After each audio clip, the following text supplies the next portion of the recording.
নমস্কার বন্ধুরা, সোমা রান্না করে আপনাদেরকে অনেক অনেক স্বাগত জানাই। তো কেমন আছেন বন্ধুরা? নিশ্চয়ই ভালো আছেন। তো আজকে আমার একদম একটা নতুন রেসিপি হলো স্ন্যাক্সের নতুন রেসিপি, মিষ্টি আলু দিয়ে মাছের চপ। তো ভিডিওটা শুরু থেকে লাস্ট পর্যন্ত জরুর দেখবেন বন্ধুরা। পেটি নিয়েছি, পেটিটা আমি পিল করে নিয়েছি। আর এখানে মিষ্টি আলু নিয়েছি, এখানে ধনেপাতা নিয়েছি, ধনেপাতার কুচি, পেঁয়াজের পাতা নিয়েছি, এখানে আমি কাঁচা লঙ্কা নিয়েছি। আমি মাছের মধ্যে একটু ভিনিগার মিক্স করে নিব, 1 চামচ মতো ভিনিগার দিলাম। এটাকে ভালো করে ভাবে মাখিয়ে নিব।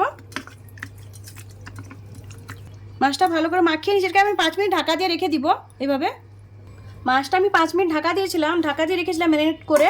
তো এদিকে আমি একটা বাটিতে গরম জল বসিয়ে দিয়েছি। তো মাছটা একটু সেদ্ধ করে নিব।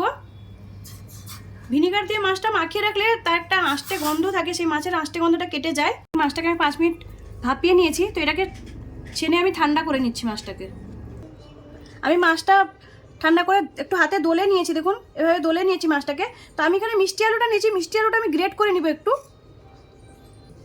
মিষ্টি আলুটা আমি গ্রেট করে নিয়েছি। তো এটা আমি ঢেলে দিচ্ছি মাছের মধ্যে।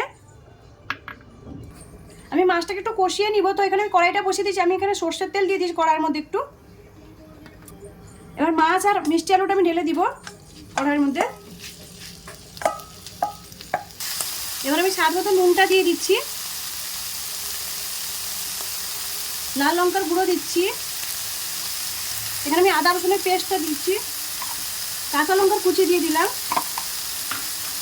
এখানে আমি গ্রিন পাতাটা দিয়ে দিচ্ছি। এটাকে ভালো করে কষিয়ে নেব এইভাবে একটু।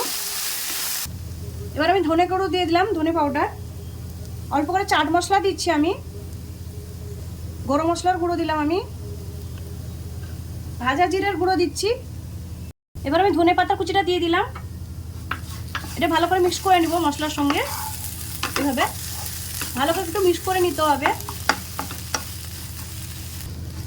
এবার এটা ভালো করে মিক্স করে নিচ্ছি। এটা ভালো করে কষানো হয়ে গেছে। তোকে এটাকে আমি নামিয়ে ঠান্ডা করে নিচ্ছি।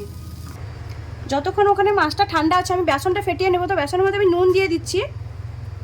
এবার অল্প করে জল দিয়ে আমি বেসনটাকে ফেটিয়ে নিব।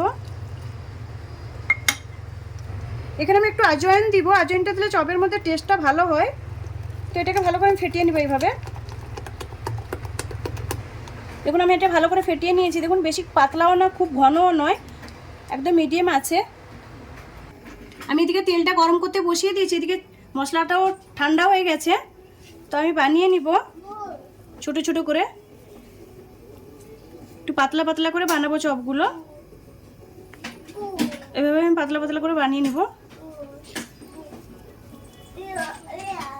এই চপগুলো খেতে দারুণ হয়। তো আমি যে পদ্ধতিতে বানালাম আপনারা একবার ট্রাই করবেন। এভাবে আমি সবগুলো বানিয়ে নিচ্ছি। আমি সবগুলো বানিয়ে নিয়েছি। দেখুন এদিকে তেলটাও আমার গরম হয়ে গেছে। তো এইভাবে আমি বেসনে ডুবিয়ে নিব চপগুলো।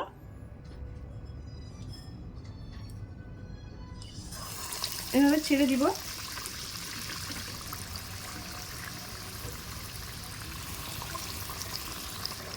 এবার আমি উল্টে দিব।